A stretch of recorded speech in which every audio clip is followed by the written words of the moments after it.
ഇന്ന് നമ്മൾ എടുക്കുന്നത് വേറൊരു ഹാർട്ട് ഡിസീസാണ്, മയോകാർഡിയൽ ഇൻഫാക്ഷൻ MI എന്ന് പറയും. MI is nothing but heart attack. സാധാരണ ഹാർട്ട് അറ്റാക്ക് എന്ന് പറയുന്നത് മയോകാർഡിയൽ ഇൻഫാക്ഷനാണ്. Myocardial infarction is a disease condition in which it is caused by reduced blood flow in a coronary artery. Coronary artery എന്താണ്? ഏത് ആർട്ടറിയാണ്? ഹാർട്ടിന് blood supply artery. ആ ആർട്ടറിയിൽ reduced blood supply എന്ത് ചെയ്യാണ്? സംഭവിക്കുകയാണ്. ആൻഡ് ഡ്യൂ ടു അതിറോസ്ക്ലിറോസിസ് എന്ന് പറഞ്ഞാൽ എന്താണ്? നമുക്കറിയാം, അവിടെ ആർട്ടറിൻ്റെ ഉള്ളിൽ അല്ലെങ്കിൽ അവിടെ പ്ലേക്കോ അല്ലെങ്കിൽ എന്തെങ്കിലും ഫാറ്റ് ഡെപ്പോസിഷൻ വരികയാണ്, atherosclerosis. Or and occlusion of artery by embolus or thrombus. പറഞ്ഞാൽ ബ്ലഡ് ക്ലോട്ട് അല്ലേ? ബ്ലഡ് ക്ലോട്ട് ആർട്ടറിൻ്റെ ഉള്ളിൽ വന്നാൽ കഴിഞ്ഞാൽ എന്ത് ചെയ്യും? ബ്ലഡ് സപ്ലൈ കുറയും. അപ്പോൾ എന്താ സംഭവിക്കും? അവിടെ ഇഷ്കീമിയ ഉണ്ടാവും. ഇഷ്കീമിയ ഉണ്ടായാൽ ഹൈപ്പോക്സി ഉണ്ടാവും. അപ്പോൾ അവിടെ നോർമൽ കേസിൽ മയോകാർഡിൽ ഡാമേജ് വരികയാണ്. മയോകാർഡിയൽ ടിഷ്യൂവിൻ്റെ ഡാമേജ് സംഭവിക്കുകയാണ്, സെൽ ഡെത്ത് സംഭവിക്കുകയാണ്. അപ്പോൾ ആ ഏരിയക്ക് പറഞ്ഞ പേരാണ് ഇൻഫാക്റ്റ് എന്ന് പറയാം. ഇതാണ് MI, മയോകാർഡിയൽ ഇൻഫാക്ഷൻ. അതായത് ഹാർട്ടിക്കുള്ള മയോകാർഡിയത്തേക്കുള്ള ബ്ലഡ് സപ്ലൈ കുറയാം. റീസൺ എന്താണ്? അതിറോസ്ക്ലിറോസിസ് ഓർ അല്ലെങ്കിൽ ഈ occlusion of artery by thrombus or embolus. ഇതിന് ഹാർട്ട് അറ്റാക്ക് എന്നാണ് പറയാം. ഓക്കെ, ഇതെന്താണ്? പെർമനൻറ്റ് അല്ലെങ്കിൽ ഡാമേജ് ആണ്. മയോകാർഡിയൽ ടിഷ്യൂവിൻ്റെ ഇഷ്കീമിയ ഹൈപ്പോക്സിൻ്റെ ഡാമേജ്, സെൽ ഡെത്ത് സംഭവിക്കുകയാണ് അവിടെ. ഓക്കെ, ഇനി ടൈപ്സ് ഓഫ് ഇൻഫാക്റ്റിൻ്റെ types, various types. First one, according to anatomic region of left ventricle involved.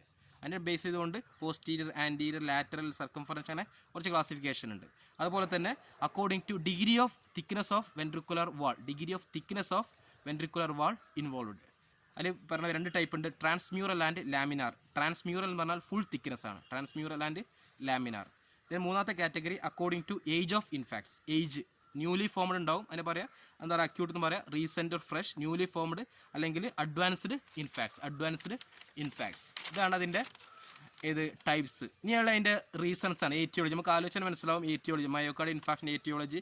Diabetes സംഭവിക്കുക, ഡയബറ്റീസ് കാരണമാണ്, ഹൈപ്പർ ടെൻഷൻ്റെ കാരണമാണ്. അതുപോലെ തന്നെ ഹൈപ്പർ ലിപ്പോപ്രോട്ടീനീമിയ, അതായത് ലിപ്പിഡ്സ് ഫാറ്റ് കൂടുക ബോഡിയിൽ, hyper lipoproteinaemia, alcohol consumption, cigarette smoking, stress, അതുപോലെ തന്നെ family history of ischaemic heart disease, angina, അതിന് എന്തെങ്കിലും ഫാമിലി ഹിസ്റ്ററി ഉണ്ടെങ്കിൽ, ഒബേസിറ്റി, ഇതൊക്കെ അതിൻ്റെ റീസൺസ് ആണ്.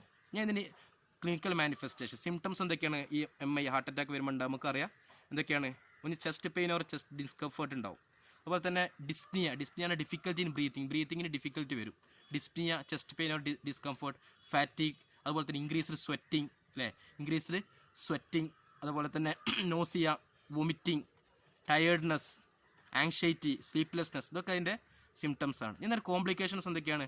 മയോകാർഡിയൽ ഇൻഫാക്ഷൻസിൻ്റെ അല്ലെങ്കിൽ ഈ ബ്ലഡ് സപ്ലൈ കുറഞ്ഞിട്ട് സെൽ ഡെത്ത് സംഭവിച്ചാൽ എന്തൊക്കെയാണ് കോംപ്ലിക്കേഷൻസ്? അത് കൺജസ്റ്റീവ് ഹാർട്ട് ഫെയിലിയർ ആണ് ഒരു കോംപ്ലിക്കേഷൻ, അരിത്മിയാണ്, അതുപോലെ തന്നെ കാർഡിയോജനിക് ഷോക്ക്, പെരിക്കാർഡൈറ്റിസ്, ഇതൊക്കെ അതിൻ്റെ കോംപ്ലിക്കേഷനാണ്. ഈ ലാസ്റ്റ് ഇതിൻ്റെ പാത്തോഫിസിയോളജി, ഇതിൽ സിമ്പിളായിട്ടാണ് പാത്തോഫിസിയോളജി നോട്ടിൽ കൊടുത്തിട്ടുള്ള. എല്ലാത്തിനും ഇപ്പോൾ ഒരു ചാർട്ട് ഉണ്ട്, നിങ്ങൾ എന്ത് ചെയ്യണം? ഇന്നെ പറ്റുകയാണെങ്കിൽ പഠിക്കണം, കാരണം എല്ലാ ഇതിലും ഓരോ ഫ്ലോ ചാർട്ട് ഉണ്ടാവും, കൺഫ്യൂഷൻ വരരുത്.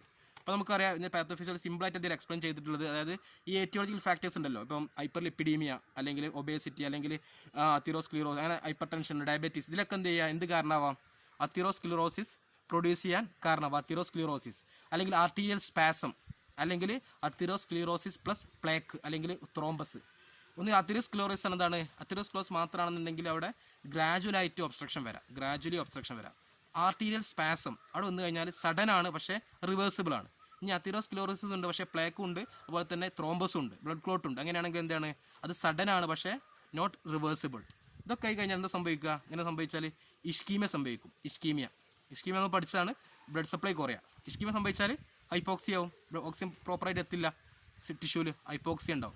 ഹൈപ്പോക്സി ഉണ്ടായാൽ ഓക്സിജൻ സപ്ലൈ കുറയും. നമ്മൾ പറഞ്ഞത് അഞ്ചൈനക്ക് കാരണമാവാം. അതിനുശേഷം അവിടെ ത്രോംബസ് ഫോർമേഷൻ സംഭവിക്കുക, ത്രോംബോലൈസ് സംഭവിക്കുക, പെർമനന്റ് ത്രോംബസ് ഉണ്ടാവുക. ലാസ്റ്റ് കേസിൽ അവിടെ സെൽ ഡെത്ത് അല്ലെങ്കിൽ നെക്രോസിസ് സംഭവിക്കുക. അങ്ങനെ നെക്രോസിസ് സംഭവിച്ചു കഴിഞ്ഞാൽ അതെന്താവും? മയോകാർഡിയൽ ഇൻഫാക്ഷന് കാരണമാവും. ഇതാണ് ഇതിൻ്റെ പാത്തോഫിസിയോളജി. എക്സാമിന് എഴുതുമ്പോൾ എന്ത് ചെയ്യണം? ഇത് ഈ ചാർട്ട് മാത്രം വരച്ച പോലെ ബ്രീഫായിട്ട് കുറച്ച് എന്ത് ചെയ്യണം? ചാർട്ട് ഒന്ന് എക്സ്പ്ലെയിൻ ചെയ്യും വേണം. ഓക്കെ.